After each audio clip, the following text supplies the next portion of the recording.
افريقيا والناس هتعترف بالابطال بس، وبتعترف بالابطال بس. المركز الثاني من لغايه اخر فريق في البطوله ولا يعني شيء، كله زي الناس تقدر تلعب كوره بالمحليين. عندنا جديد بالمحليين بكل المحليين اللي عندنا. خدنا 3 بطولات افريقيه وقدمنا اداء النهارده في مباراه النهارده 95% من الفريق محليين، والمحليين كانوا احسن من المحترفين. نجم المباراه نجم المنتخب في البطوله ياسر ابراهيم لعيب محلي. يعني فموضوع المحليين والمحترفين انا بالنسبه لي ما فيش فرق.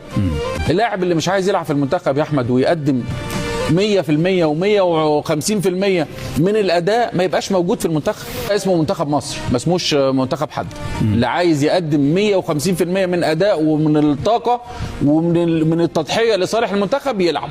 غير كده مش عايز منتخب بالذات.